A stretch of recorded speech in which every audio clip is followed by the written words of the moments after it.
the changes to ministerial portfolios that has been brought on, of course, by the retirement of Matthias Cormann.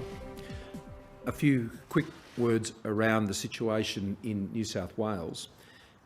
As you all know, we have a reported total of 28 locally acquired COVID-19 cases that are linked to the Northern Beaches cluster. The two first cases were reported on the 16th of December 2020. A total of 28 cases are currently associated with that cluster, including one case that was diagnosed in Queensland on the 18th of December of 2020. The majority of cases, I'm advised, and New South Wales Premier would have already made reference to this, I'm sure, they involved two venues, the Avalon RSL and the Avalon Bolo, and a number of cases are linked to one or both of those venues, including the case diagnosed in Queensland. And the Avalon RSL case is considered to be the source of the initial seeding of that cluster. All of these cases attended a number of venues whilst infectious, which have been part of a public health alert, and most of the cases live in the Northern Beaches. New South Wales has dealt with many of these challenges over the course of recent months, and over the course of the COVID-19 pandemic, New South Wales have demonstrated an extraordinary capacity to deal with these challenges, and I retain full confidence in their ability to do that. I was with the Premier for most of yesterday, in fact, as you know, when we were up in northern New South Wales, when this information was coming through, and already their agencies were right onto it. They are working around the clock, as you've seen, with the amount of detail and information they've been able to identify in such a short period of time. And so our advice is to just take heed of the information that has been made available by the New South Wales authorities. If you're any of these areas, then what you need to do is set out very clearly there. For those who are in other states, then it's the same rule: follow the advice of your local health authorities. Of course, these things remind us that we are still in the midst of a global pandemic. The virus has not gone away. It is still there, and as a result, all the measures that we continuously take are necessary to continue to protect Australia. We've dealt with this before, we'll deal with it again. It's important that people just remain calm about these issues and follow the instructions that they're receiving from their local health authorities. And I was in contact again with the Premier of New South Wales just before coming out here, and she, like I, am very grateful to the cooperation of the public in responding to their requests and following the instructions that are being provided. I'm very grateful to the Australian people for the way that they've always, throughout the course of this pandemic, just got on with it and made sure that they're taking the necessary precautions and being highly responsive to the requests that are being made of them. But today, I'm here to announce changes to the ministry, which I propose to recommend to the Governor-General. The decisions that I've made reflect a very strong focus on stability in key portfolios, together with a commitment to bring forward some new talent as Australia continues its comeback from the COVID-19 pandemic. In a time of great uncertainty, stability and consistency is very much what is needed. And what I'm announcing today, I think, very much continues that thread of what has been a constant in Australia over the course of this year. In a time of uncertainty, I think Australians have been able to look to their governments, plural, and see the stability and certainty and constancy that are necessary for them as they navigate their own pathway through what has been a very challenging year. Key portfolios geared to Australia's prosperity and security, they remain unchanged. Treasury, finance, employment, skills, small and family business, foreign affairs, defence, home affairs, all key portfolios remaining unchanged. There are no changes to the nationals in the ministry, and associated policy responsibilities also remain unchanged under the leadership of the Deputy Prime Minister and the Minister of Infrastructure, Transport and Regional Development, Mr McCormack. The ministry also maintains its record representation of women in Cabinet. Following the appointment of Simon Birmingham as Minister for Finance, taking over from Australia's longest-serving Finance Minister Matthias Cormann in October, the Honourable Dan Tehan will be taking on the job as our new Minister for Trade, Tourism and Investment. Dan brings incredibly strong credentials to this role as a former officer in the Department of Foreign Affairs and Trade, as well as a keen sense of the particular interests of regional and rural Australia in open, rules-based trading systems. The aged care portfolio will be elevated into Cabinet, with Greg Hunt as Health Minister taking on the additional responsibilities of aged care for the government's response in particular to the Aged Care Royal Commission that will be handed down next year and the response that will be brought together as part of next year's budget.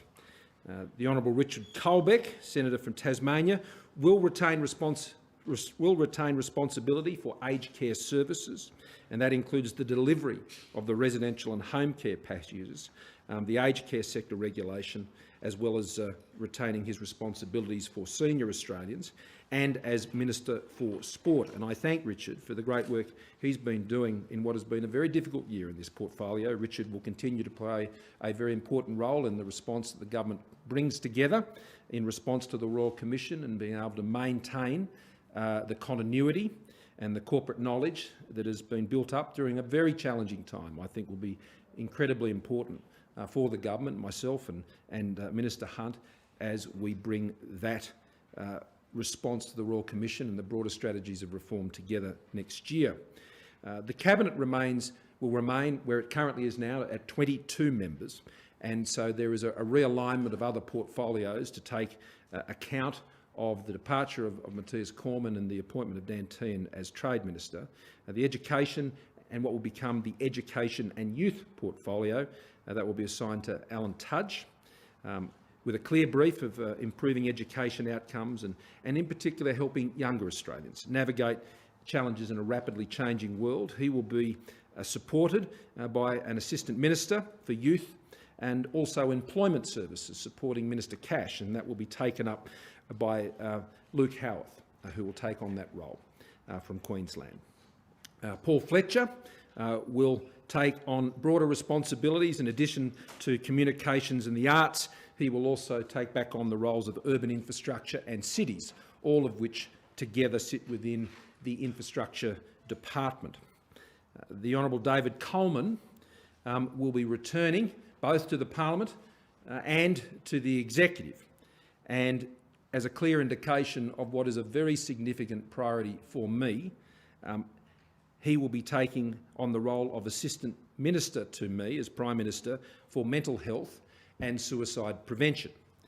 This is a critical focus of the government. As you know, we have appointed a National Suicide Prevention Advisor to the government and to me as Prime Minister, and integrating that with the broader reforms that we're continuing to make in the mental health area.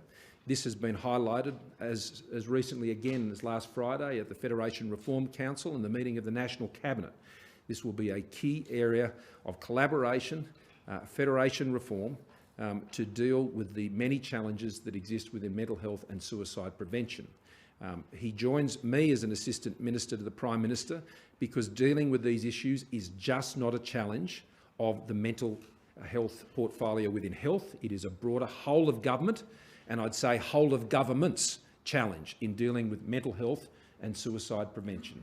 This is a matter that is very dear to my heart, and I'm very pleased that David, after a very difficult year for him personally, is now in a position to be able to resume his responsibilities in the Parliament as a member, as well as taking on a continuing role in the Executive. He stands down from where he previously was as a Minister in the government and takes on this very important role. And on that note, I do want to thank the Leader of the Opposition in particular for his cooperation and support in enabling David over the past year to deal with those issues, and now he is returning. We thank them for the way that they handled that matter.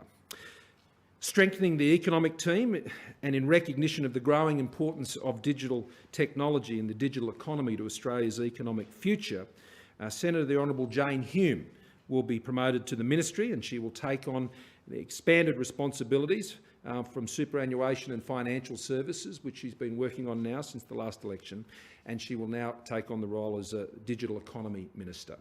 The Digital Transformation Package was a key component of the most recent budget. It is something I highlighted last year as one of the key areas of our job-making economic plan for Australia and has become even more important as we emerge from the COVID-19 recession.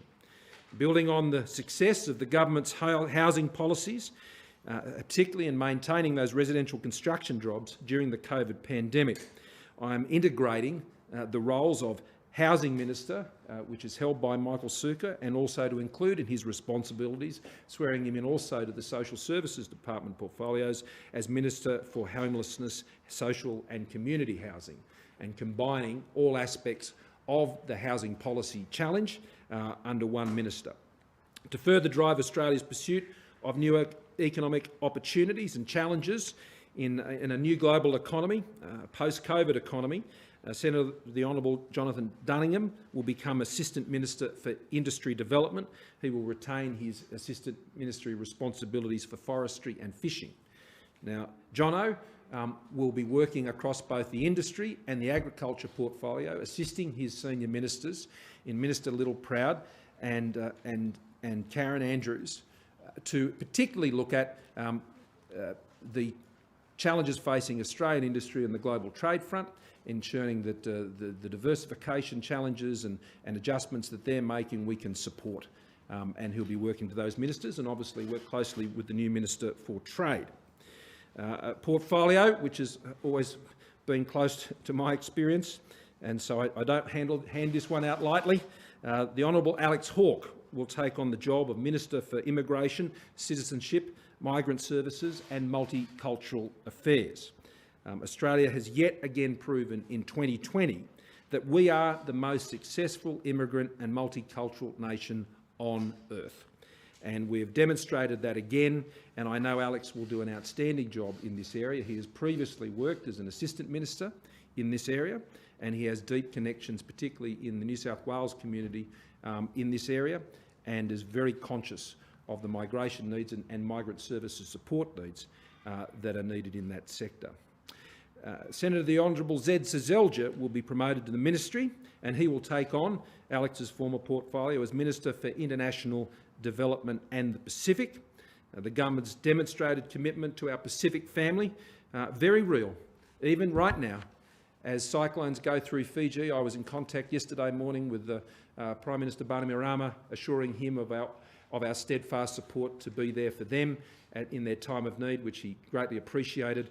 Our step up to our Pacific family is felt very deeply by our Pacific family and friends, and this is a matter that is critically important to the government. Zed has a great experience in the parliament. He's served in a number of assistant minister roles, and I think that brings great added benefit, particularly to our Senate team, which is combining with Senator Hume, creating 2 new ministries for senators, and which will boost those ranks within the Senate amongst our ministers. There is also the work that we announced most recently at the ASEAN and the East Asia summits, where we have upped our level of investment in the ASEAN region, particularly in many of the development projects which sit in the Mekong Delta. This is also important to Australia's engagement with the region, and that has been incredibly well received. He will also play a key role in ensuring that we roll out the vaccine in our Pacific family into the new year. Being an ACT senator situates him also very well with all the various embassies and missions that are here in the ACT, which enables him to work well with those development partners as part of those roles.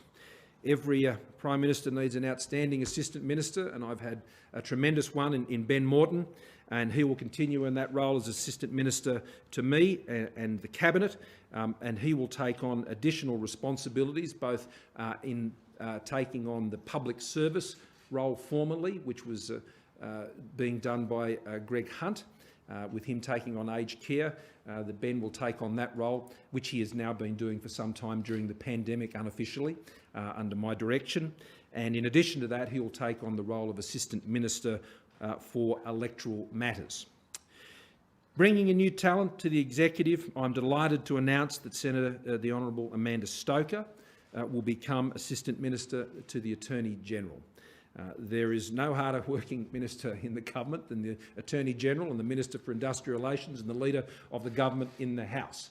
And Amanda Stoker is well-credentialed, extremely talented, As Senator for Queensland, I'm pleased to see another Queenslander in the executive, which lifts that representation for Queensland in our executive, and I think she's going to do an absolutely sensational job.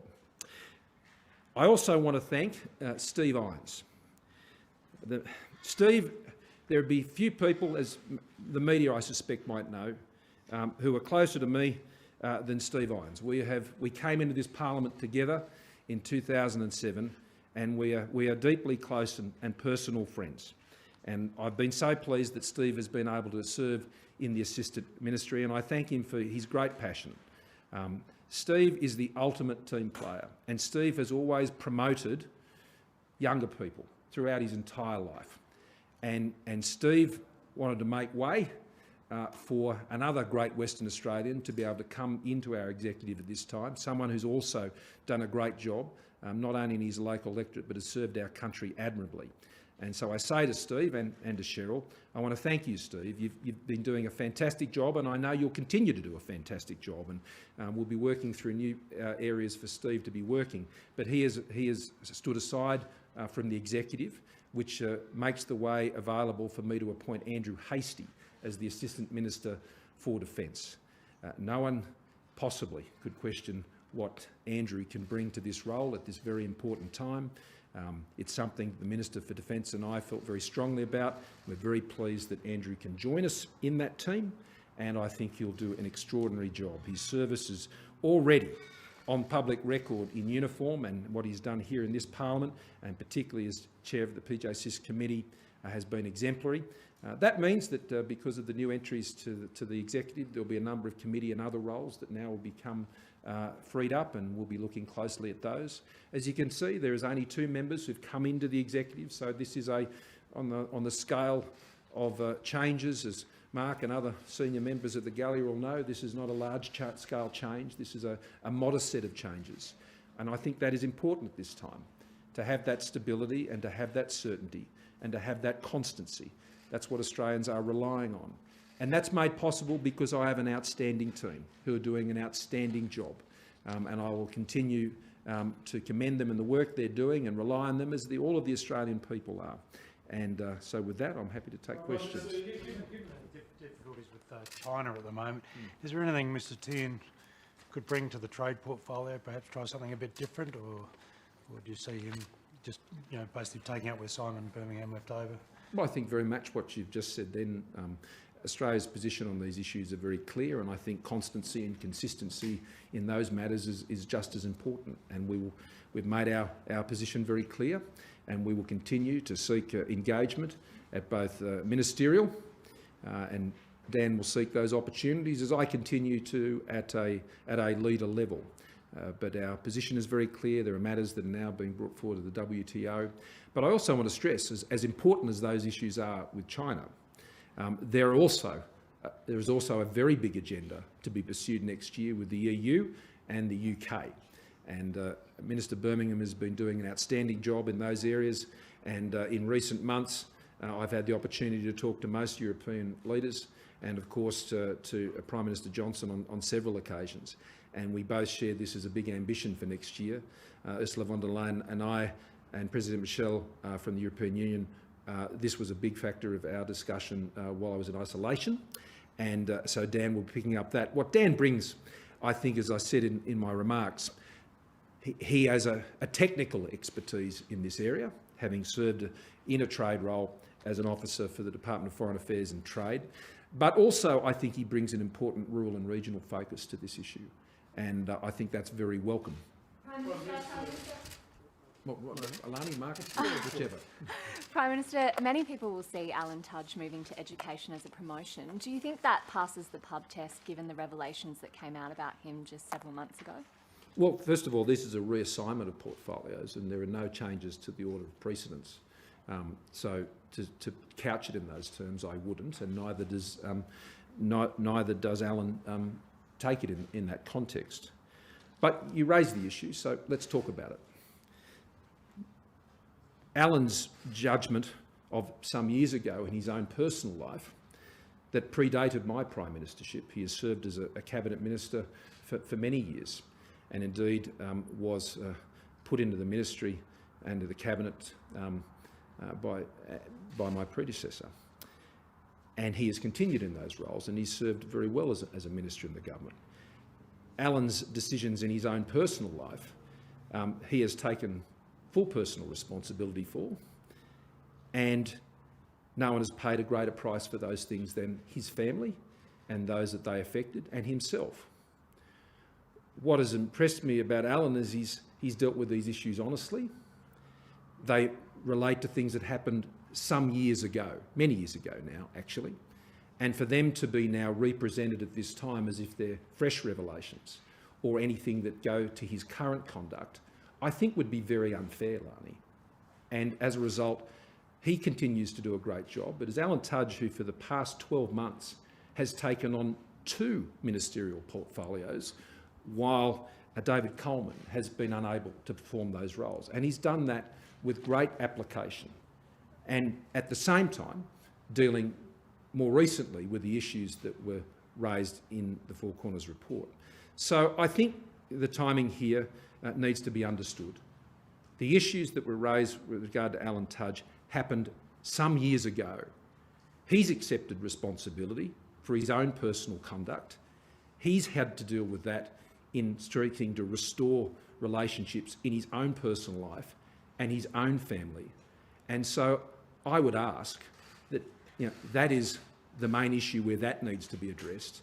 And there are no matters that are before me in terms of Alan Tudge's conduct as a Cabinet Minister in my government that could in any way preclude him to continue to serve in these roles. So I know you said that Richard Colbeck had done a good job in aged care, but taking primary responsibility for his portfolio away from him and giving it to a senior minister would seem like a strange way of recognising that. How could that be seen as anything other than a demotion for Colbeck? This is about elevating aged care into the Cabinet. That's the decision I've made. And that is important that we elevate aged care into the Cabinet, particularly the seriousness of this issue, the size and scale of the reform program that will need to be implemented post the Royal Commission report. So I'm preparing for that by ensuring that the aged care portfolio is held at the highest level it can be. And that's by the Health Minister, Greg Hunt, who I'm sure people will agree has done an amazing job over the course of the pandemic. What I'm doing is putting more grunt, more resource, more capacity into dealing with the challenges in aged care. One of the things that I think happen often when there are reshuffles is there is a tendency to look at these things always in personal terms and the internal politics. And to be honest, what matters is aged care and the care of elderly Australians. And what I want to ensure is, as we frame our response to the Royal Commission, that we have more effort, more application and more senior level engagement with that, while continuing to draw on the experience that Richard has had in that portfolio. So this is about more focus on aged care, not less, and that's all it's about. Jono. A quick ring around shows that there's nobody in the country on a ventilator in regards to having COVID.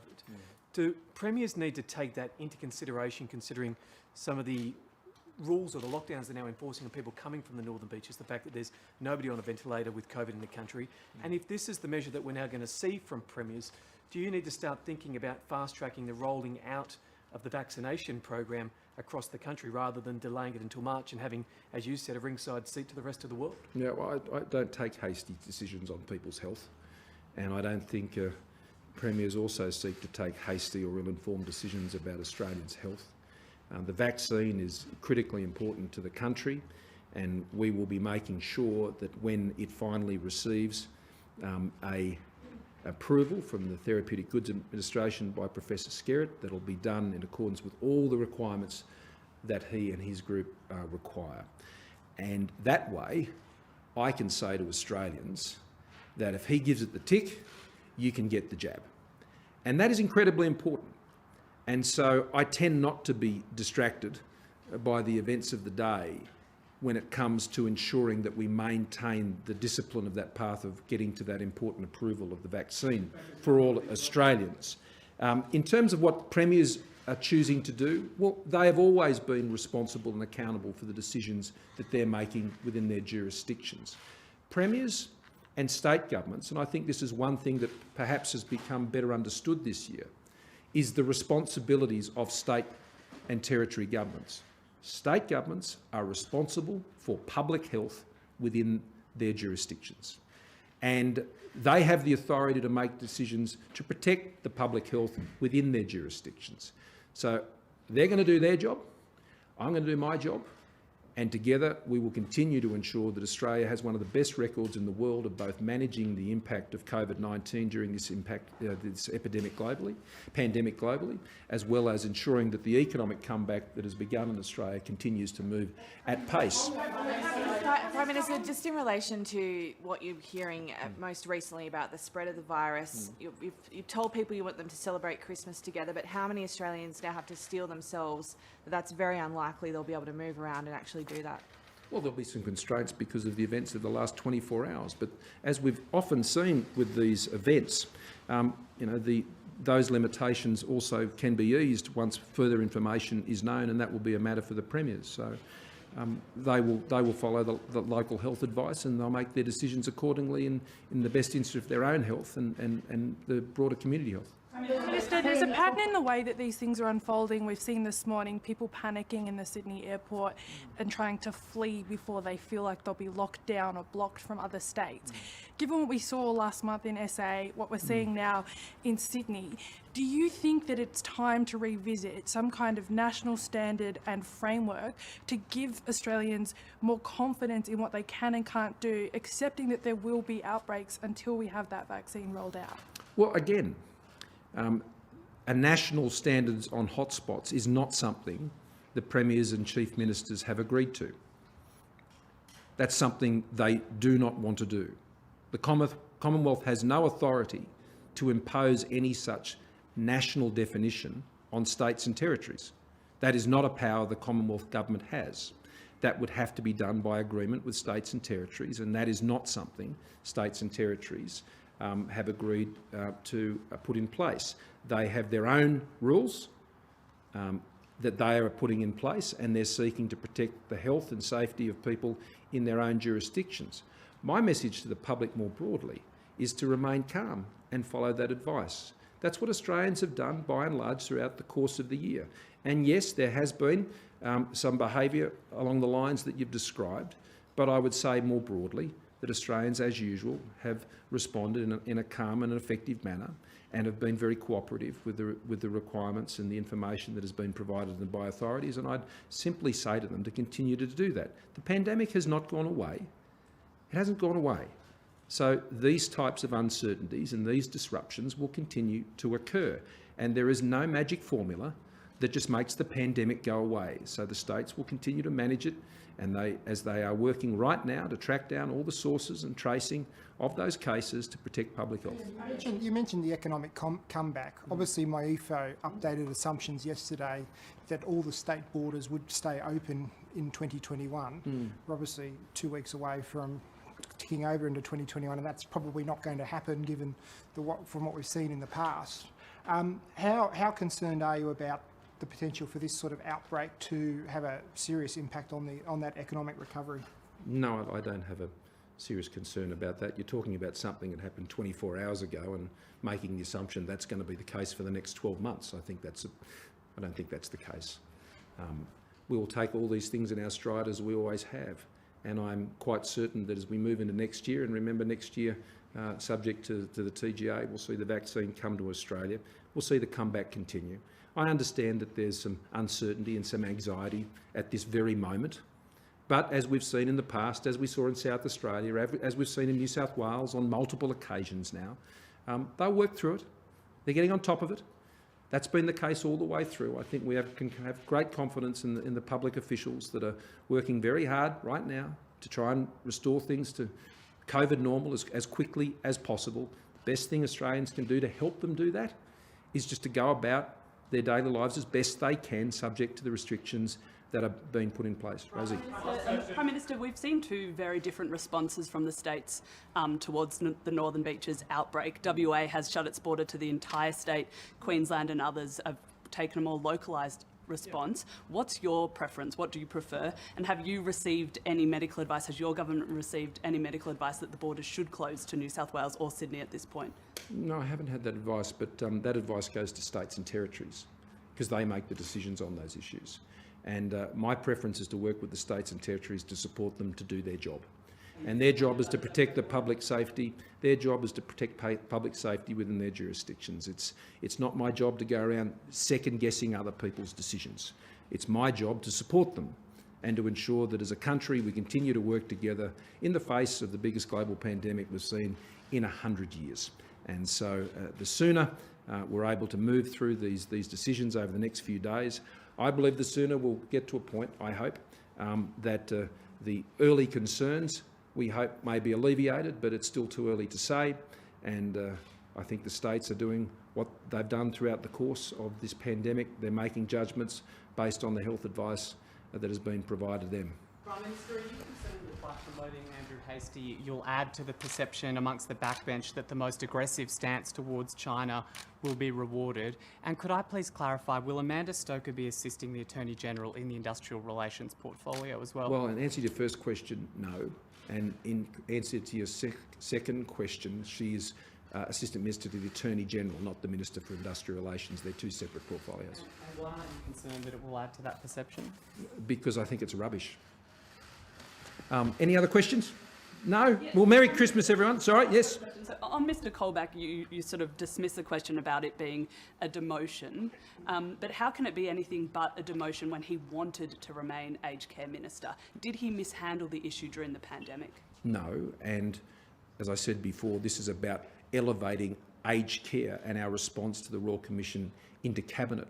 It's not about the individuals, it's about the care being provided to elderly Australians.